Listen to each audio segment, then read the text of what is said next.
Assalamualaikum warahmatullahi wabarakatuh. Jumpa kembali lagi dengan saya Udin dalam channel Kim Ude. Asiknya belajar kimia.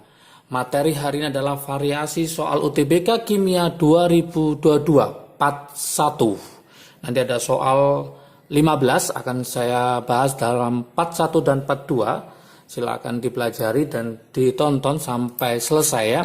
Supaya paham tentang variasi model soal UTBK Kimia 2022. Soalnya enggak terlalu sulit, ada beberapa yang memang sulit tapi ingat banyak jebakannya. Kenapa banyak yang kadang-kadang mengerjakan ketemu jawaban di pilihan tapi belum tentu benar ya. Ada jebakan di situ supaya paham, tonton sampai selesai supaya nanti dapat memberikan kesimpulan ternyata soal UTBK tidak sesulit yang dibayangkan ya. Oke, seperti biasa jangan lupa like, subscribe, dan komentarnya. Juga lonceng ditekan supaya tidak ketinggalan video terbaru dari Kim UD.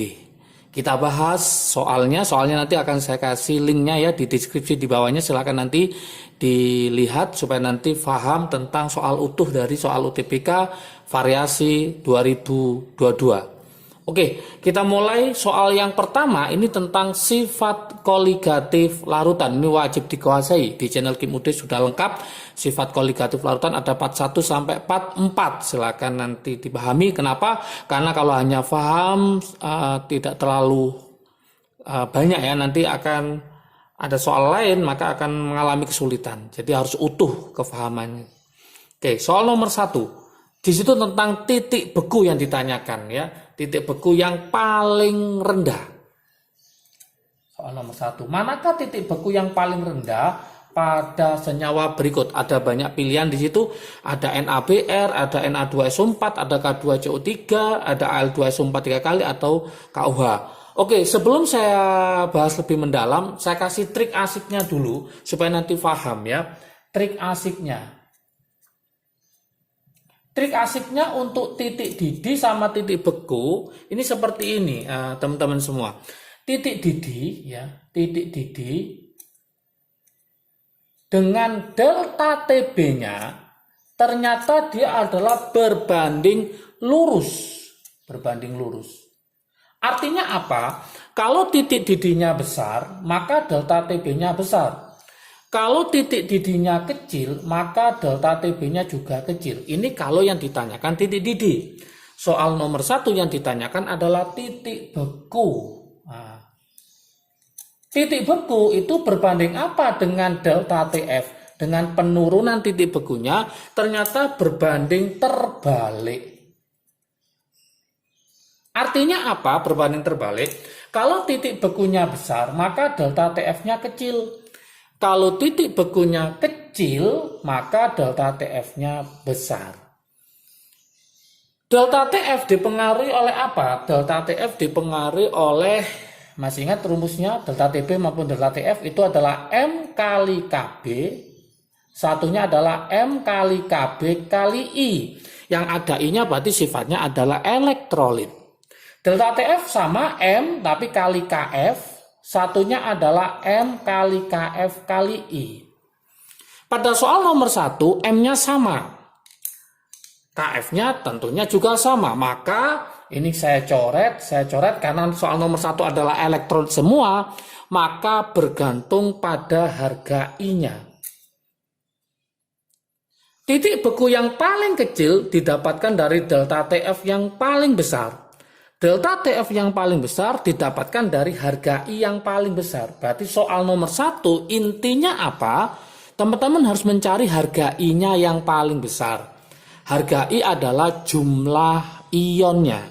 Berarti kita jawab optionnya mulai dari A. Kita coba ya, kita analisis semua. Yang A itu kan NaBr. NaBr. Berapa jumlah ionnya? Jelas Na-nya 1, Br-nya 1. Berarti jumlah ionnya ada 2. Kemudian yang B, Na2SO4. Ini banyak yang terjebak. Jumlah ionnya ada yang menjawab 2 tambah 4, 6. Bukan. Ingat ini adalah poliatomik, maka dia dihitung 1, SO4. Hati-hati di sini, bukan 4 ya. Berarti nanti 1 ditambah 2, maka jumlah I-nya ada 3. Nah, itu hati-hati di situ. Yang C, K2CO3 ini juga lagi-lagi banyak yang terjebak di sini. K2CO3 jumlah I-nya bukan 2 tambah 3, 5 bukan. Kenapa? Karena CO3 adalah poliatomik, maka dihitung 1. Berarti nanti 1 ditambah 2, maka I-nya ketemu 3. Seperti itu. Kadang-kadang menjawabnya hati-hati ya, hati-hati betul. Soal UTBK jebakannya sangat banyak sekali. Oke. Yang D, yang D. Al2 SO4 3 kali.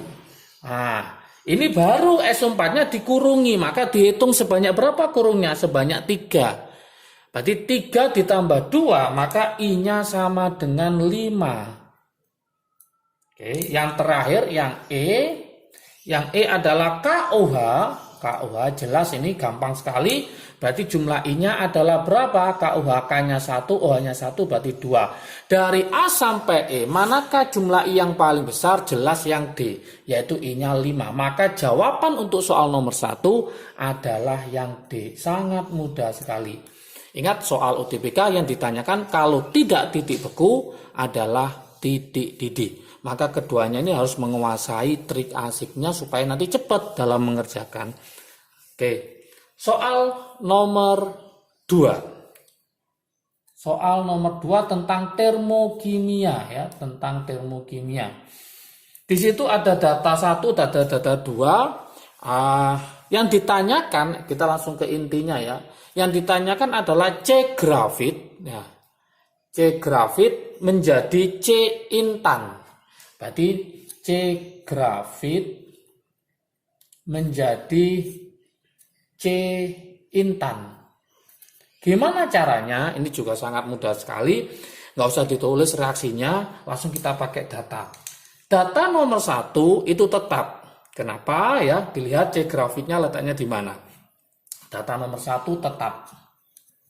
Data nomor 1 tetap. Supaya nanti hasilnya adalah C grafit di kiri, kemudian C intan di kanan, data 1 tetap. Kalau tetap, maka kita tulis tetap min 393,5. Kemudian data nomor 2 kita balik ya. Data nomor 2 kita balik. Dibalik. Supaya nanti hasilnya sesuai yang ditanyakan. C grafit di kiri, C intannya di kanan. Dibalik. Yang awalnya min jadi plus.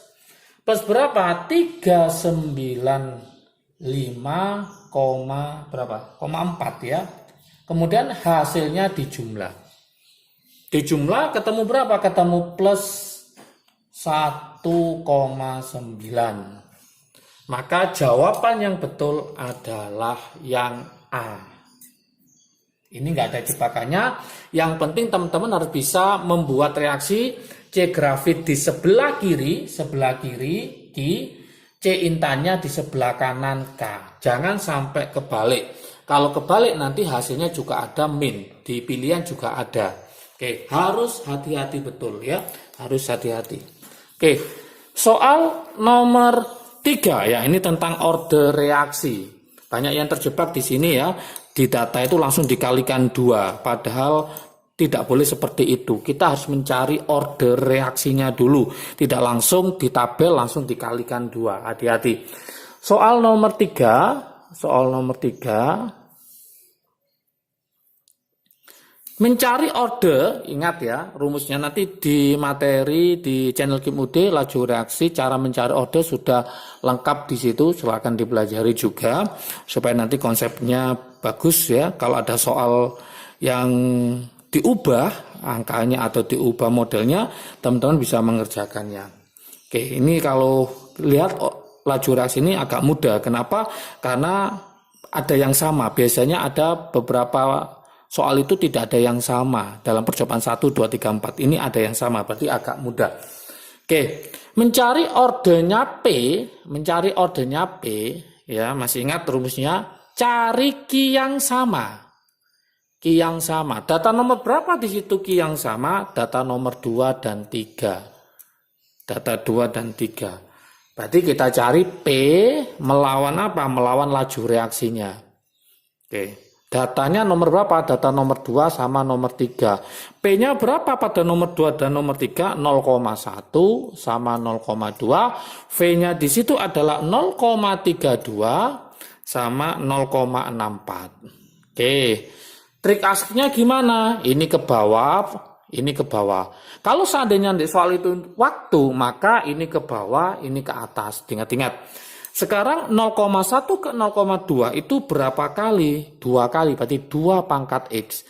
0,32 ke 0,64 juga 2 kali. Berarti 2 pangkat berapa yang hasilnya 2? Berarti X-nya sama dengan 1. Maka ordernya si P adalah 1. Itu mencari ordernya si P. Setelah kita tahu mencari ordernya P, maka kita akan mencari ordernya Q. Saya taruh di bawahnya sini ya. Mencari ordernya Q, syaratnya apa?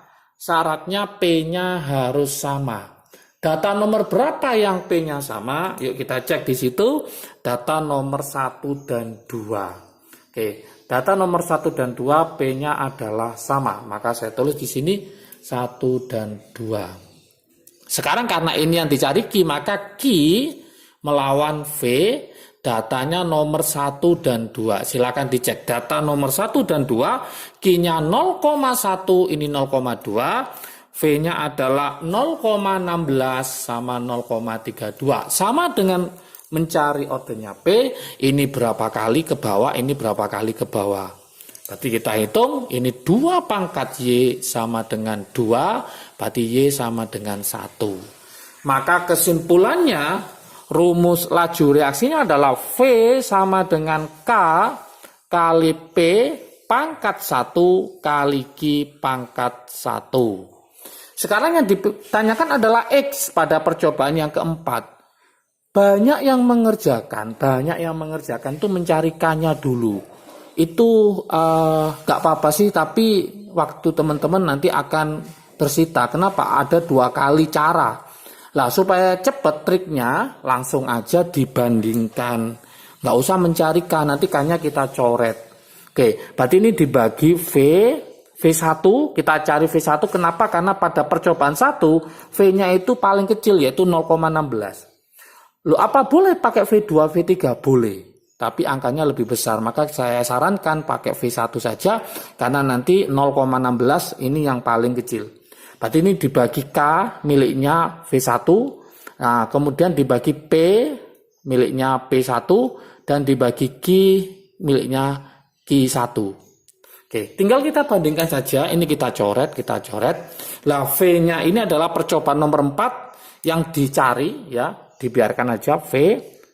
V1-nya adalah berapa? 0,16 ya, 0,16 sama dengan P-nya pada percobaan ketiga itu adalah 0,3. Ini juga 0,3. Untuk percobaan 1 ternyata P-nya adalah 0,1.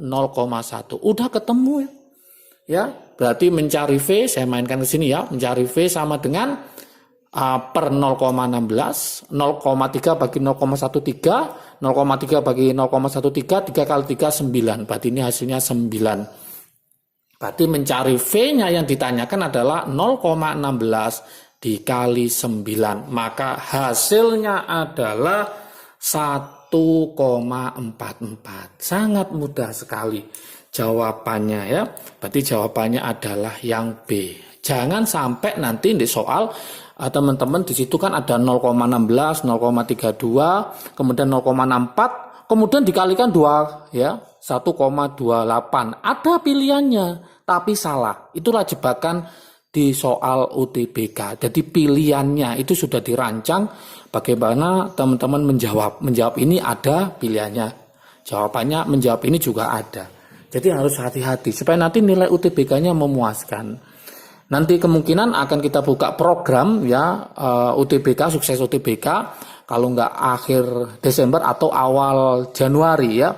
Jangan lupa nanti follow IG Kimia UD atau nanti saya kasih nomor WA di deskripsi ya. Silakan hubungi supaya nanti tidak ketinggalan info terbaru dari Kim UD untuk program sukses UTBK 2022 ya, supaya nanti tidak terjebak dengan soal-soal UTBK banyak sekali. Oke, kita lanjutkan ke soal nomor 4 lah. Nomor 4 ini adalah isotop. Ini banyak yang nggak paham tentang isotop ini. Kenapa? Karena di sekolah dulu pas kelas 10 ini nggak terlalu mendalam, baik gurunya menjelaskan atau teman-teman mempelajarinya sehingga kesulitan.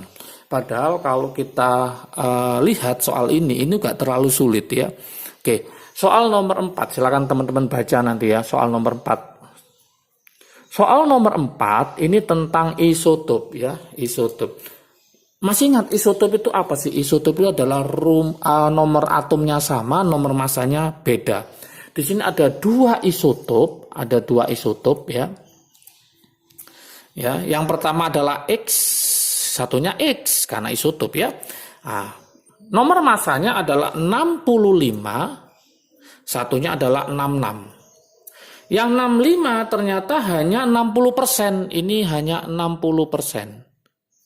Yang 66 adalah 40%. Nah, dari isotop ini kira-kira nomor masanya yang pantas atau yang dipakai yang mana? Sekarang kita main logika aja. Kalau ini pakai 50%, ini 50%, maka tengah-tengah antara 65 sama 66, maka hasil AR-nya 65,5. Tapi ingat, ini 60, ini 40, lebih condong ke 65. Maka tidak di bawahnya 65,5, anggaplah 65,4. Itu cara cepatnya kalau tanpa menghitung, ya. Tapi gimana cara menghitungnya? Habis ini kemudian akan menjelaskan lebih detailnya. Nah, soal ini yang ditanyakan apa? Yang ditanyakan bukan mencari AR-nya X. Hati-hati terjebak. Yang ditanyakan adalah MR-nya, mencari MR-nya senyawa, yaitu apa? MR dari senyawa X, NO3 2 kali. Ini berapa MR-nya? Di mana diketahui AR-nya si N itu adalah 14, AR-nya si O itu adalah 16. Oke. Berarti langkah pertama, teman-teman harus menghitung AR-nya yang pasti antara 65-66 ini berapa. Caranya adalah kita hitung, yaitu mencari AR-nya si X adalah 65 dikali 60 ditambah 66 dikali 40 dibagi, totalnya 60 tambah 40 adalah 100. Pasti 100. Gimana kalau ada 3? Maka ya sama. Berarti nanti pembaginya harus 100. Jadi tinggal ditambah lagi berapa. Oke, kita hitung ya, kita hitung. Berarti ini ketemu 3.900 ditambah 66 kali 40 ketemu 2640 dibagi 100. Nah, oke, hasilnya adalah 3.900 tambah 2640, hasilnya adalah 6540 dibagi 100. Maka hasilnya adalah 65,4. Nah, tadi prediksi dari Ki Muti betul ya. Berarti kalau kita pakai 60-40, kalau tengah-tengah 50-50, berarti 65,5. Karena ini 60% condong ke 65, maka sekitar 65,4. Tinggal kita masukkan ke rumus ini untuk mencari MR-nya. Berarti mencari MR-nya bisa kita hitung, X-nya adalah hanya 1, berarti 65,4. Ditambah N-nya ada 2, pada N 14. 14 kali 2 berarti 28. Ditambah O-nya ada berapa? 3 kali 2, 6. 6 kali 16 ketemu 96. Kalau ini kita jumlah 65,4 ditambah 28 ditambah 96, maka ketemu 189,4. Inilah MR-nya. Maka jawaban yang betul adalah yang E.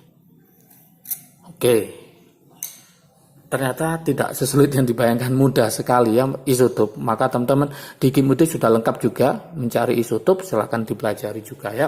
Oke, kita lanjutkan ke soal nomor 5. Soal nomor 5 ya, lanjutan. Soal nomor 5 ini tentang hibridasi, orbital hibridisasi ya. Jadi orbital hibridisasi dari senyawa seperti ini. Nah, seperti ini. Oke. Yang diminta orbital hibrida dari atom O. Berapa? Apakah sp2, apakah sp, apakah sp3, apa sp3d2. Lah gimana triknya? Nah, saya buatkan triknya dulu supaya paham. Trik asiknya, ini harus paham dulu konsepnya ya. Konsepnya mencari orbital hibrida. Misalkan saya punya C, nah, seperti ini, tangannya ada 4, maka namanya adalah sp3. Kalau saya punya seperti ini C rangkap 2, nah seperti ini, maka orbitalnya adalah apa? Ini dihitung 1, ikatan rangkapnya 1, 2, 3, maka sp2. Nah, ini harus paham dulu. Kalau seandainya saya punya seperti ini, misalkan ini rangkap 3, nah seperti ini. Apa orbital hibridanya? Ini berarti dihitung hanya ada 2. Ini ikatan rangkap 3, dihitung 1, 1 tambah 1, 2, maka adalah sp saja. Oke, sekarang kita ke senyawa. Misalkan saya punya NH3. Kalau saya gambar bentuk Lewisnya, maka atom pusatnya adalah N. N itu golongan 5, berarti 1, 2, 3, 4, 5. Ini ada H, ada H, ada H, 1, 1, 1. Maka kalau kita lihat di sini, kalau kita buat ikatannya, maka ada N, ini ada H, ini ada H, ini ada H, ini ada elektron bebas. Kira-kira orbital hibridanya apa N ini? Ada berapa ikatan? Kita hitung. 1, 2, 3. 3. Ini juga kita hitung satu pasang namanya PEB.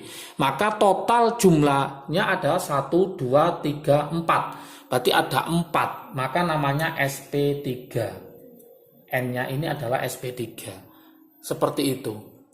Jadi dari sini bisa kita simpulkan untuk O ini ada berapa ikatan? Masih ingat, O adalah golongan 6. Maka kalau kita buat seperti gambar ini adalah O. Nah, ini ada ikatan, ini ada 1, 2, 3, 4, 5, 6. Jadi nanti bentuknya seperti ini kalau kita tulis lengkap ya. Kalau kita tulis lengkap seperti ini. Maka kesimpulannya, orbital hibrida pada O ada berapa ikatannya? 1, 2, 3, 4. Maka nanti adalah sp3. Inilah jawabannya. Maka dari itu kita lihat pilihan jawabannya sp3, yaitu jawabannya yang benar adalah yang C. Oke. Mungkin ada yang bertanya tadi ya. Kalau sp3d itu contohnya apa? Misalkan saya punya PCl5. Maka nanti P ini Cl, Cl, Cl, Cl, Cl. Berarti 1, 2, 3, 4, 5. Maka namanya adalah sp3d. Totalnya 5. 1 tambah 3, 4 tambah 1, 5. Kalau sp3d2 contohnya apa? XeF4. Nah, contohnya XeF4. Berarti ada Xe, ada F, ada F. Kemudian ini ada F, ini ada F. Ingat Xe adalah golongan 8. Ini masih 1, 2, 3, 4. Kurang 4 lagi. Berarti ini bebas, ini bebas. Maka kalau kita hitung ada berapa jumlahnya? 1, 2, 3, 4, 5, 6. Karena ada 6, maka S-nya 1, P-nya 3, D-nya 2. 1 tambah 3, 4 tambah 2, 6. Itulah orbital hibrida. Oke, dan ini pada UTBK 2021 keluar mulai sesi pertama sampai sesi 2 baik gelombang 1 maupun gelombang 2. Maka ini wajib dikuasai materi orbital hibrida ya. Oke, soal nomor 6. Nah, soal nomor 6. Soal nomor 6 ini tentang kepolaran. Manakah yang polar? Oke, soal nomor 6 tentang kepolaran, mencari senyawa yang bersifat polar. Manakah senyawa polar? Teman-teman harus bisa membedakan ini, polar sama non-polar. Logikanya gini, kalau senyawa polar itu pasti ada elektron bebas. Pasti ada elektron bebas kecuali ada 2. Kecuali nanti rumusnya adalah AX4E2 sama AX2E3. Kecuali ini. Walaupun ini ada elektron bebas, tapi ini sifatnya ternyata adalah non-polar. Nah, jadi konsepnya gini. Konsepnya adalah Jadi kalau ada elektron bebas itu pasti polar kecuali, nah ini ingat-ingat jebakannya di sini, kecuali AX4E2 sama AX2E3. Kenapa ini non polar? Karena bentuknya simetris. Ini linier, yang ini adalah segi 4 planar. Hati-hati. Tapi kalau tidak ada elektron bebas, maka itu pasti non polar. Tidak ada elektron bebas pasti non polar. Pada soal nomor 6 ini teman-teman disuruh mencari manakah yang polar. Kita mulai dari A, contoh A ya, contoh A. Oke, trik asiknya ini sudah ada di video tentang bentuk molekul. Silakan nanti dilihat, di situ ada kotak ajaib. Haji Bebek baru cuci najis oleh-oleh dari Fatima ya. Angkanya 1 sampai 8 menunjukkan elektron valensi ya. Ada trik asiknya di situ. Silakan pahami materi untuk bentuk molekul. Di sini langsung kita menggunakan trik asik itu ya. Oke, SO3. Gimana kita menentukan dia polar atau non polar? Jangan digambar. Kenapa? Nanti akan lama, teman-teman. Waktunya akan lama untuk menggambar bentuknya ini. Apakah elektron terikatnya berapa, bebasnya berapa? Langsung kita masuk ke rumusnya. Silakan dilihat rumusnya. Mencari BK. Elektron valensi pada atom pusat S. S itu golongan 6, maka 6. Nanti di kotak ajaib sudah ada di situ ya, di video bentuk molekul. 6 ditambah penyumbangnya O. O tidak menyumbang, 0, berarti 3 kali 0. Ingin tahu kenapa 0? Silakan tonton video bentuk molekul ya supaya paham. Dibagi 2. Kenapa dibagi 2? Karena satu pasang itu 2 elektron. Maka ketemu 3. X, jumlah atomnya ada 4. 3 ditambah 1, 4. 4 dikurangi 1. Ketemu 3. Maka mencari E-nya adalah 3 kurangi 3. Ketemu 0. Ternyata tidak ada elektron bebas. E-nya 0. Artinya apa? Dia adalah non polar. Ini maksudnya. Nah, teman-teman harus bisa membuat seperti ini. Kita coba sekarang yang B. Yang B itu polar apa non polar? Kita cek yuk. BeCl2. Sama dengan mencari SO3, kita cari BK-nya. Atom pusatnya siapa? Be. Be golongan 2. Maka harus hafal ya. 2 ditambah Cl-nya ada 2, Cl menyumbang 1 dibagi 2. Maka ketemu berapa? Ketemu 2. Oke. Kemudian X-nya ada berapa jumlahnya? Be-nya 1, Cl-nya 2. 1 tambah 2 berarti 3. 3 kurangi 1. Ketemu berapa? 2. Oke. Mencari E-nya tinggal apa? 2 dikurangi 2. 2 kurangi 2, 0. Ternyata tidak ada elektron bebas, maka sifatnya adalah non polar. Nah, berarti A sama B bukan jawabannya, karena yang ditanyakan adalah yang sifatnya adalah yang polar.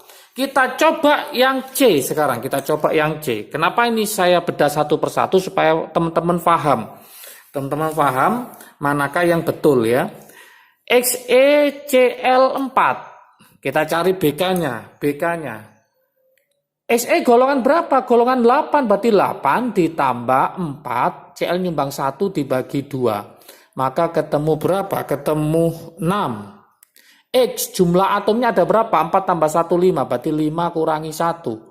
Ketemu 4. Mencari E-nya adalah 6 kurangi 4. 6 kurangi 4 ketemu 2. Ternyata ada elektron bebas. Oh, berarti ini polar. Hati-hati jebakannya. Belum tentu. Kenapa? Tadi sudah saya jelaskan. Kecuali, ada kecuali. Walaupun ada elektron bebas, tapi kecuali. Kecuali yang saya tulis, dia adalah non polar. Ini rumusnya apa? X-nya 4, E-nya 2. Berarti AX4E2. Ternyata dia masuk ke sini. AX4E2 itu bukan polar, tapi non polar. Karena bentuknya adalah simetris, dengan nama adalah segi 4 planar. Inilah jebakannya. Kebanyakan memilih jawaban C. Kenapa? Karena ada elektron bebas. Hati-hati di soal UTBK, jebakannya sangat bagus ya. Sangat banyak juga. Yang D. ClO2F. Siapakah atom pusatnya? Mungkin teman-teman bingung. Apakah Cl, apakah F? Dalam menentukan atom pusatnya ada aturannya. F itu golongan 7, Cl juga golongan 7. FCl BRI. Semakin ke atas elektronegatif, maka semakin bawah adalah elektropositif. Maka semakin ke bawah itu sebagai atom pusat.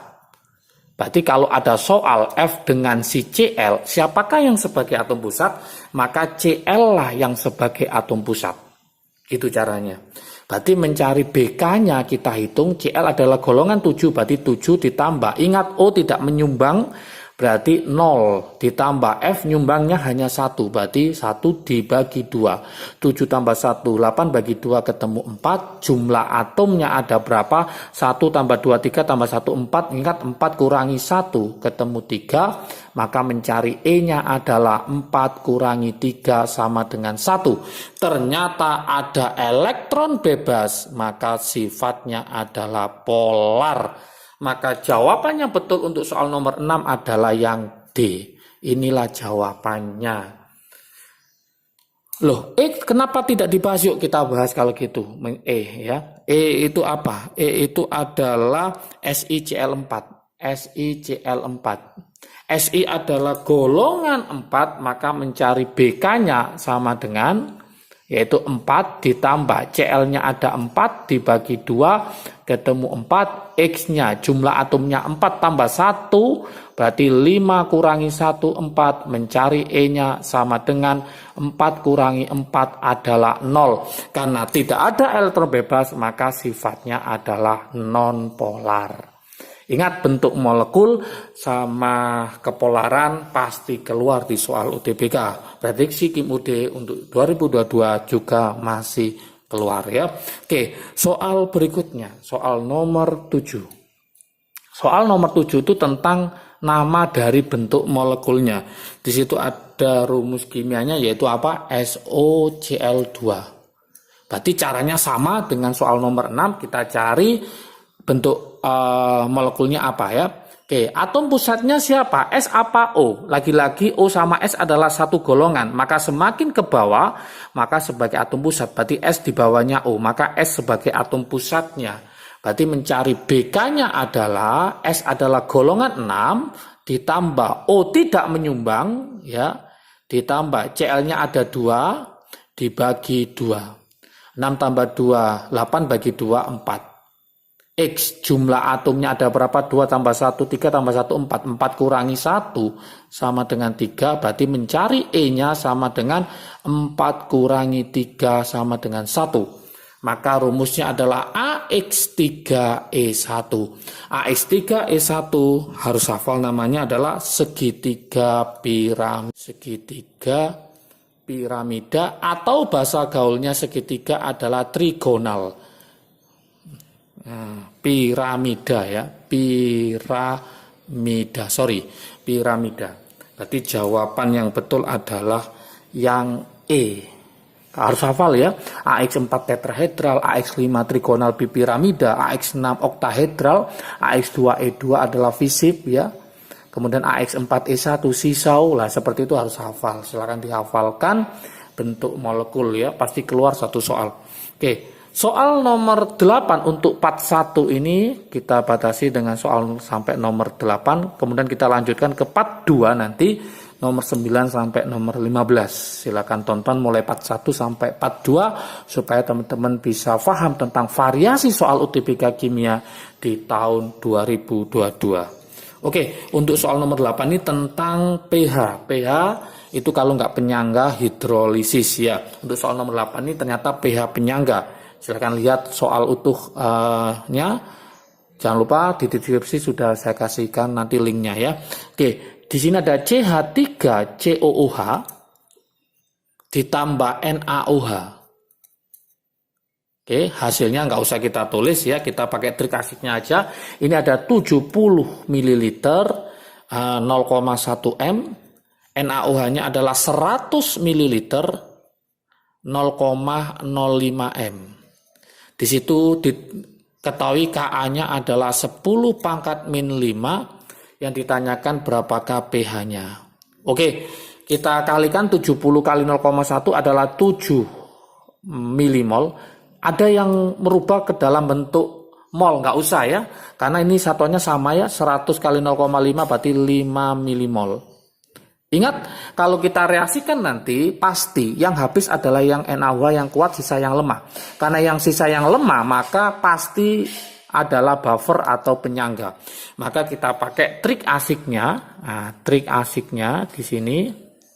Nanti kalau lebih lengkapnya silakan materinya dilihat di GIM-UD di larutan penyangga ya.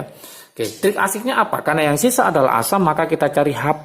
Berarti rumusnya adalah Ka besar kurangi kecil dibagi kecil. Udah selesai. Yang ini mewakili yang besar karena 7 lebih besar, yang ini adalah yang kecil. Kita masukkan Ka-nya 10 pangkat min 5. Besarnya adalah 7 dikurangi 5 dibagi 5. Berarti nanti adalah 10 pangkat min 5. 7 kurangi 5 adalah 2. 2 dibagi 5. 2 bagi 5 adalah 0,4 ya. Berarti ini ketemu 0,4. Maka bisa kita tulis di sini sama dengan 4 kali 10 pangkat min 6. Ini masih H plusnya. Berarti mencari pH-nya tinggal kita logkan saja. Berarti mencari pH-nya sama dengan kita logkan berarti 6 min log 4. Inilah jawabannya. Ya teman-teman pasti bisa mengelokkan ya. Berarti ini min log 4 kali 10 min 6. Maka hasilnya adalah 6 min log 4. Maka jawabannya adalah yang D. Oke, ini adalah variasi soal UTBK Kimia 2022 part 1. Jangan lupa nanti nonton juga part 2 lanjutan dari ini yaitu nomor 9 sampai nomor 15. Seperti biasa, jangan lupa terus belajar dan belajar UTBK mulai dari sekarang ya. Oke, walaupun masa liburan atau masa nyantai tapi tetap semangat untuk belajar. Karena apa? Nanti nilai kimia memuaskan, maka akan membantu nilai yang lainnya. Oke, semangat belajar, sukses selalu, salam sukses dari GIM-UD, asiknya belajar kimia. Assalamualaikum warahmatullahi wabarakatuh.